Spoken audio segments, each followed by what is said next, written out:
大家好，玉米种植习惯是直接播种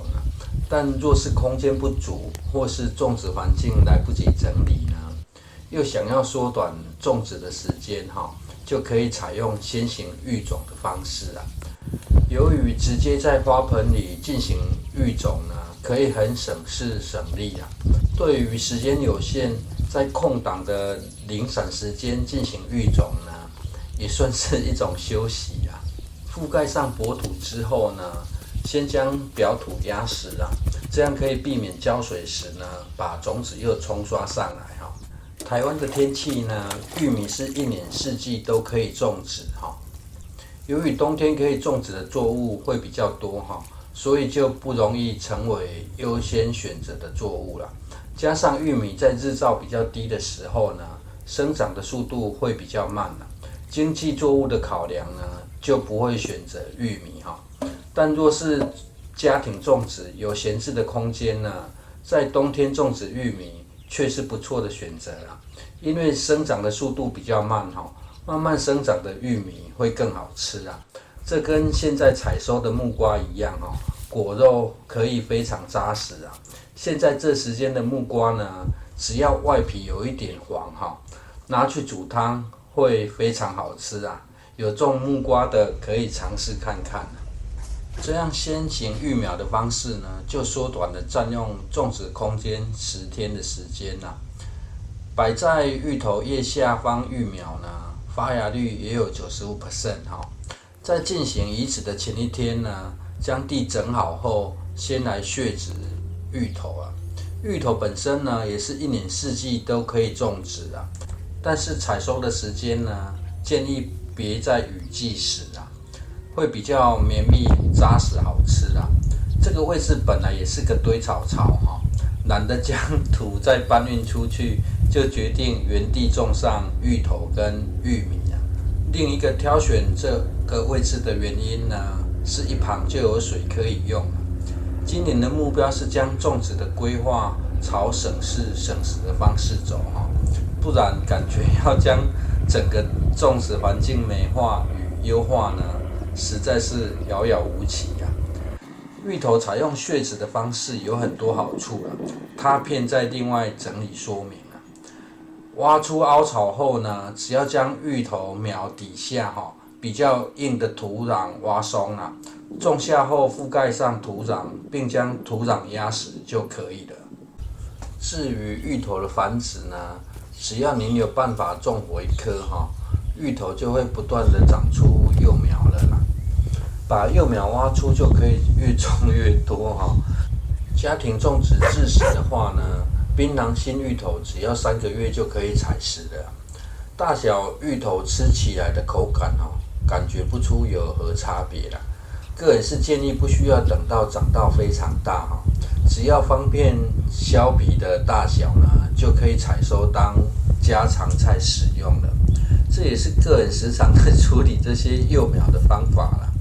幼苗不处理呢，会在同一个位置长太多颗造成大家都不容易长大的现象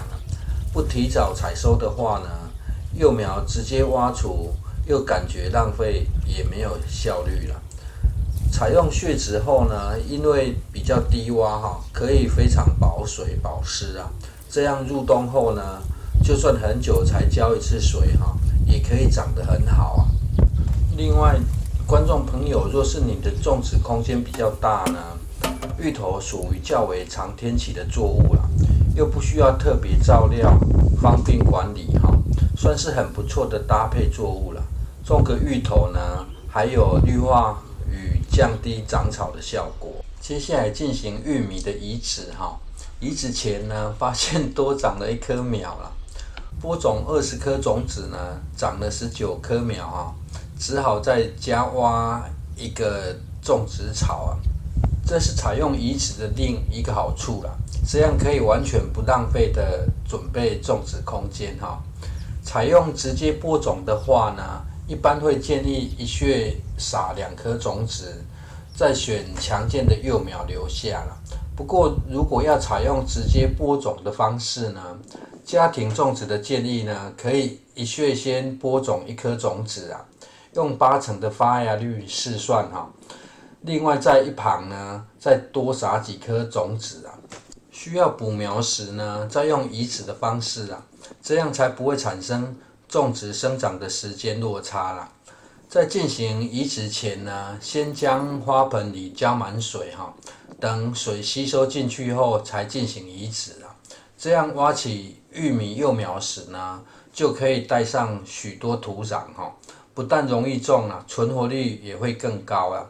因为之后要对玉米植株进行覆土与方便浇水哈，所以种植前呢，挖出沟槽，在沟槽间距约25到30公分，挖松洞穴啦，移植的速度就会比较快。而更快的方式呢，就可以像现在这样哈，把影片的速度调快一点。因为采用带有土团的移植方式哈。经过挖深种植后呢，植株可以站得非常稳哈。一开始进行浇水时呢，就可以不用顾虑的将水直接浇在植株上啊，完全不用担心哈植株被水冲倒的风险啦。至于该给水多少呢？芋头与玉米都是不怕水的作物啦，水多浇一点没有关系啦，别积水太久就好啦。另外呢，由于这是采用溪地种植哈，土壤比一旁高啊，要积水实际上也很难啊。加上目前的土壤非常疏松哈，才刚浇完水呢，马上水就被吃下去了。而在移植前事先浇水，带有土团种下后呢，土壤压实的动作也让这些幼苗呢，在浇完水之后，依旧可以站得很稳啊。经过5天后呢，这些幼苗都还活得好好的哈。目前还没有遇到狗的入侵踩踏了。由于刚好缺少日照哈，生长的速度略显较慢了。如果想要让它生长快一点呢，那只好先拍一下一旁的类似作物啦。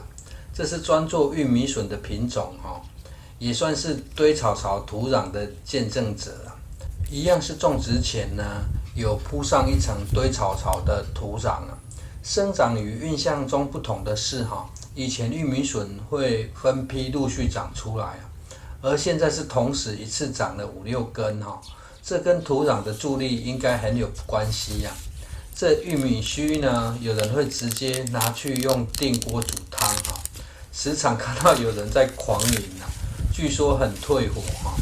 不过呢，前提是您得自己种哈，喝起来会比较放心啦。影片最后呢，是隔壁小黑的露脸时间哈，已经过了这么久了，他依旧是每天报道了。由于七里香预防白粉病进行了修剪哈，小黑就改了睡觉地点了，直接躲在这屋子里睡觉，算是很精明的一只狗哈。这间除了安静没有人干扰之外呢，也比较凉爽啊。谢谢收看。